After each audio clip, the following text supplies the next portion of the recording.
J'aimerais vous raconter aujourd'hui l'histoire d'Avital et Adam qui sont fiancés et ils sont en pleine préparation de leur mariage. Ils contactent un chanteur chassidique célèbre pour chanter à leur mariage et assurer l'animation de la soirée. Avital espère de tout cœur qu'il sera disponible parce qu'elle l'apprécie beaucoup. Le chanteur leur demande la date, il consulte son agenda et il confirme qu'il est libre ce jour-là. Mazal tov. Avital est heureuse et quand le chanteur leur demande de prévoir une mechitza, une cloison séparant les danses des hommes et des femmes, elle répond oui tout de suite. Le chanteur et le couple se mettent d'accord sur le tarif de la prestation, les conversations s'achèvent, des bénédictions mutuelles, merci, au revoir.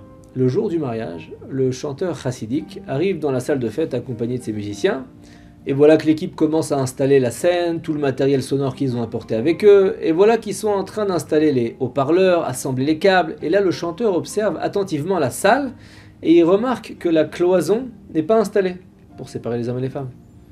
Tout le matériel sonore est monté, les musiciens se mettent à accorder leurs instruments, les invités commencent à arriver dans la salle, mais aucune cloison n'est installée. Le chanteur est patient, mais par acquis de conscience, il va interroger le père du khatan. Il lui dit « Savez-vous quand est-ce que la mechitza va être installée ?» Et là, le père lui dit « Ah, monsieur, vous voyez, on est en petit comité, à ce mariage, il n'y a que les familles proches qui sont invitées, on n'a donc pas prévu de se séparer du coup. » Le chanteur est choqué, il dit « Mais monsieur, c'est impossible.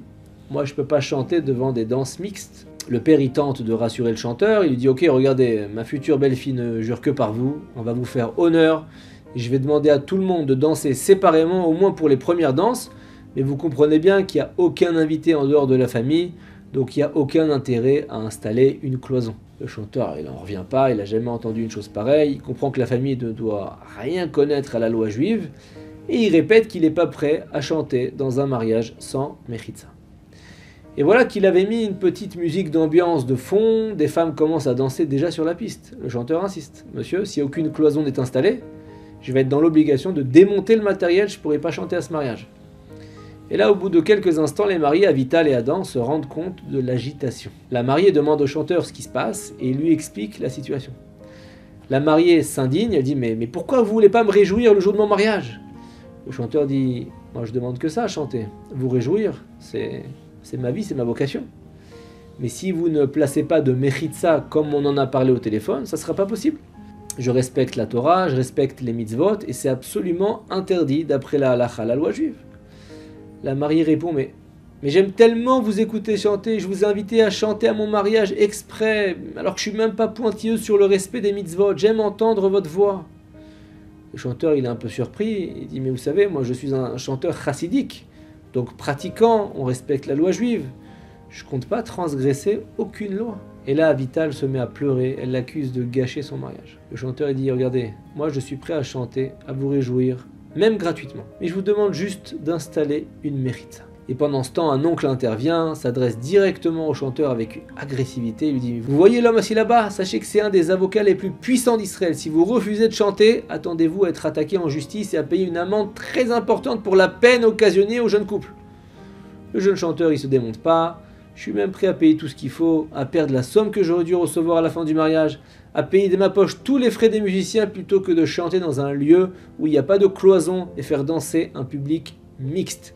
Ça, j'y suis pas prêt. Je transgresserai aucune halacha et surtout pas pour de l'argent, Dieu m'en préserve. » Le chanteur voit que la famille reste campée sur ses positions et il demande aux musiciens et aux assistants du son de tout démonter, on se casse.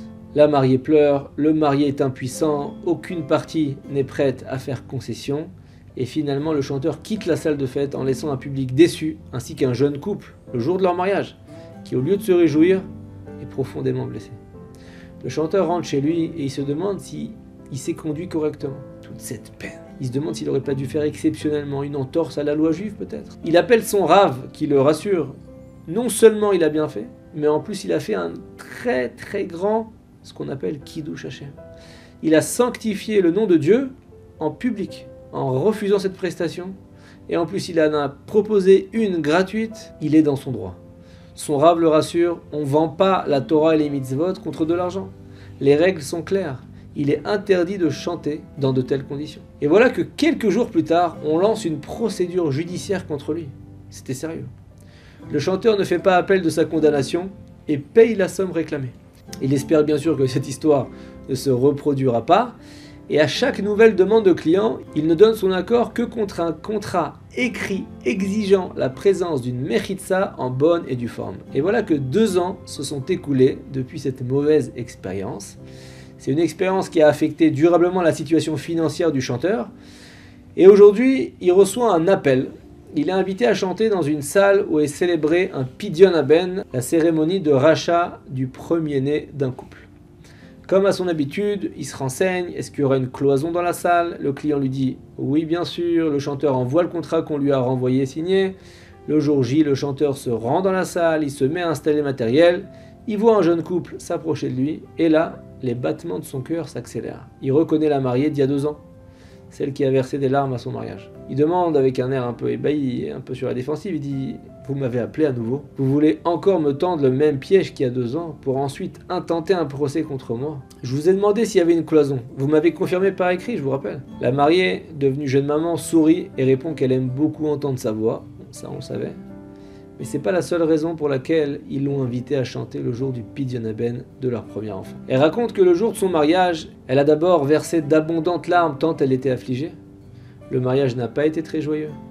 Le jour qui aurait dû être un des plus beaux jours de sa vie avait été triste, parce qu'ils n'avaient pas accepté d'installer une cloison. Mais à l'issue de la semaine qui a suivi le mariage, elle est rentrée à la maison avec son mari et elle lui a demandé « Chérie, comment un homme est-il prêt à perdre une somme d'argent colossale pour respecter ses principes? Est-ce qu'on a nous aussi un principe pour lequel on serait prêt à perdre une somme aussi importante ?» Ils réfléchissent tous les deux et ils se disent que si le chanteur a été prêt à perdre tellement d'argent uniquement pour pas enfreindre la loi juive, c'est que la Torah contient des principes élevés qu'ils ne connaissent pas.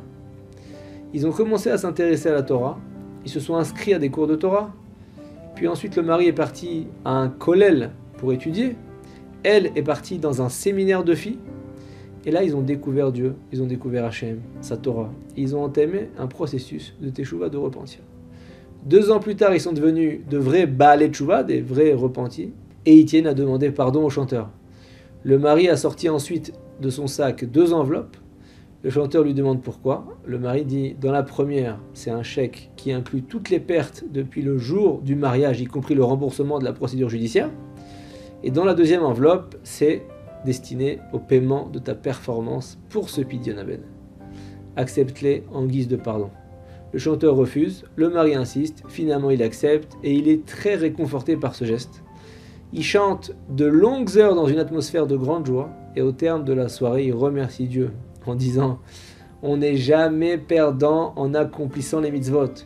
Celui qui suit les lois de la Torah sera protégé par elle. » Être ferme sur nos principes, être équilibré dans notre vie par la sainteté de notre Torah, ça c'est un programme de vie qui garantit l'éternité de notre judaïsme. Ça nous apporte des bénédictions dans ce monde et dans le monde à venir. Shabbat Shalom.